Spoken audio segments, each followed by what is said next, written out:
రేపటి రోజు ఉరవకొండలో తెలుగుదేశం పార్టీ దౌర్జన్యాలకు వ్యతిరేకంగా వైఎస్ఆర్సీపీ కార్యకర్తలపైన అదేవిధంగా ప్రభుత్వ కార్యాలయాలపైన చేసిన దాడులకు నిరసనగా అదేవిధంగా రాష్ట్ర వ్యాప్తంగా కూడా తెలుగుదేశం పార్టీకి సంబంధించినటువంటి వాళ్ళ రౌడీజాన్ని దీన్ని వ్యతిరేకిస్తూ రేపు పెద్ద ఎత్తున ధర్నాని నిర్ణయించినాము. రేపటి రోజు 10 గంటలకి రావాలనేటువంటిది అందరికి కూడా తెలియజేశాం. అందుకనే ఈరోజు వరుస సంఘటనలు జరిగాయి. కౌంటింగ్ అయినప్పటి నుంచి అసలు పోలింగ్ రోజే వైఎస్ఆర్సీపీ జిల్లా బ్యాంక్ వైస్ ప్రెసిడెంట్ని కొడితే దెబ్బలు తిన్నవాడి మీద కేసే, కొట్టినవాడి మీద కేసే.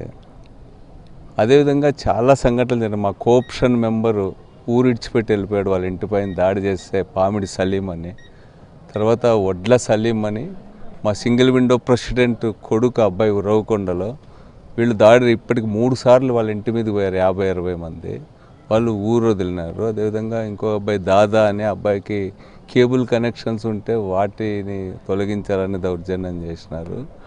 అదేవిధంగా కూడేరు మండలంలో కూడా పుదిరిపుకొండ తాండాలో దౌర్జన్యం చేశారు. జల్లిపల్లిలో సర్పంచ్ ఇంటి మీదకి పోయారు, అక్కడ కూడా.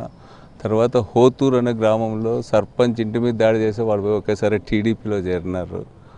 వీళ్ళందరి మీద వరుస సంఘటనలు జరుగుతున్నాయి. మైలారంపల్లని కేశవాళ్ళ పంచాయతీలోనే వైర్లన్నీ కోసేసి అసలు ట్రాన్స్ఫార్మర్కున్నవి ఆ ఊళ్ళో పొలాలకు నీళ్లు పోకుండా కనెక్షన్ లేకుండా చేసినారు. తర్వాత అల్లబక్కాష్ అని మా పార్టీ లీడర్ది పైప్ లైన్ పరుగుకొట్టినారు. దాదాపు 30,000 రూపాయల విలువ చేసే పైప్ లైన్ పడుకుంటారు. మొన్ననే స్టోర్ డీలర్ మారేష్ అని అబ్బాయి భార్యతో కలిపి పిల్లలతో కలిపి బజార్లో పోతూ ఉంటే భార్య పిల్లలు ఉన్నారనేది కూడా చూడకుండా దాడి చేసినారు. పోలీసులు అక్కడే ఉన్నప్పటికి కూడా వాళ్ళకి దెబ్బలు తగిలినాయి. అయితే ఈ అన్ని సంఘటనలు కూడా ఎస్పీ గారికి ఎప్పటికప్పుడు తీసుకుపోతున్నాం. ఎస్పీ గారు డిఎస్పీ గారి దృష్టికి. ఎస్పీ గారు 2 టైమ్స్ ఉరవకొండకు పోయించింది మంచిదే. మేము కూడా చెప్పాం, మేడం మీరు 2 సార్లు అక్కడికి పోవడం వల్ల కూడా కొంత, కానీ ఇప్పటికీ కంటిన్యూ అవుతుంది. నిన్నటి రోజు కూడా లత్తవరం అనేటువంటి గ్రామంలో పట్టపగలే కొడతా ఉన్నారు మా వాలంటీర్ని.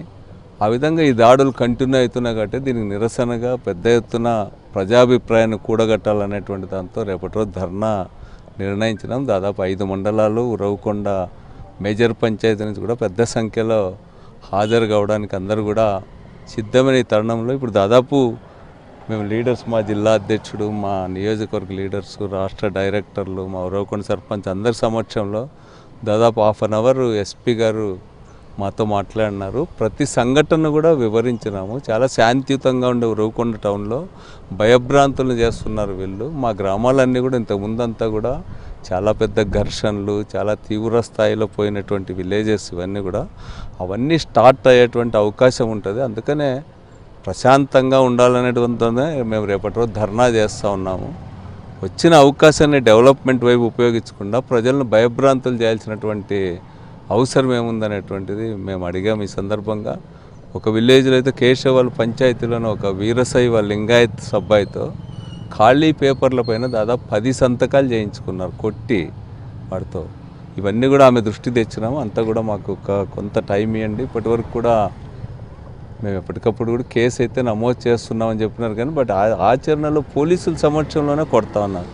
అందుకని ఇవన్నీ మేము సహించము. మేము స్టార్ట్ చేయాల్సి వస్తుంది. మేము కూడా మేకేమి ఈ ధర్నాలు, పికెటింగ్లు, కేసులు ఇవన్నీ మాకేం కొత్త కాదనేటువంటిది మేము అందరం కూడా చెప్పడం జరిగింది. మేడం గారు కూడా చాలా కఠినంగా వ్యవహరిస్తాం వాళ్ళ పట్ల కూడా అని అన్నీ నోట్ చేసుకుంది. దాదాపు 1/2 అవర్ అన్ని విషయాలు కూడా ఆమె వినడం జరిగింది. మేము అనుకునేది ఇదేదో పోలీసుల ద్వారా కాదు, పొలిటికల్గానే రాష్ట్ర వ్యాప్తంగా కూడా రెడ్ బుక్ రాజ్యాంగం అమలు జరుగుతుంది. దాంట్లో భాగంగానే ఉరవకొండలో కూడా ఈ దాడులన్నీ కూడా జరుగుతున్నాయి. అందుకనే పొలిటికల్గా ఇవన్నీ పైనుంచే ఆగాల్సినటువంటి అవసరం ఉంది. అందుకనే ఎస్పీ గారికి ఆ వివరాలన్నీ కూడా చెప్పాము. అయితే కొంత టైం మేము కూడా ఒక 1 వీక్ ఆగుతాం మేడం, మీరు ఈలోగా అన్ని కంట్రోల్ చేయండి, కంటిన్యూ అయితే మాత్రం మేము అజిటేషన్ చేస్తాం అనేటువంటిది గట్టిగా చెప్పడం జరిగింది. ఉరవకొండ మెయిన్ రోడ్లోనే అయితే నేను ఇప్పుడు ఎస్పీ గారు వివరణ ఎస్పీ గారు చెప్పిన తర్వాత ఆమెకు చెప్పాం మేడం ఒక 1 వీక్ మేము ఆగుతాం మేడం మీరు ఈలోగా ఇవన్నీ కంట్రోల్ చేయండి ఇప్పటికీ కంటిన్యూ అవుతున్నా ఎలక్షన్ జరిగిన రోజు నుంచి కౌంటింగ్ అయిపోయినాక మరీ మితిమీరి జరుగుతూ ఉన్నాయనేటువంటి చెప్పినాము ఆమె నేను గట్టిగా చర్యలు తీసుకుంటామని చెప్పి కూడా చెప్పింది కొన్నిటికి అక్కడికక్కడ ఫోన్లో కూడా ఆదేశించింది అందుకని మేడంకి ఒక 1 వీక్ మేము ఆగుతామనేటువంటి చెప్పడం జరిగింది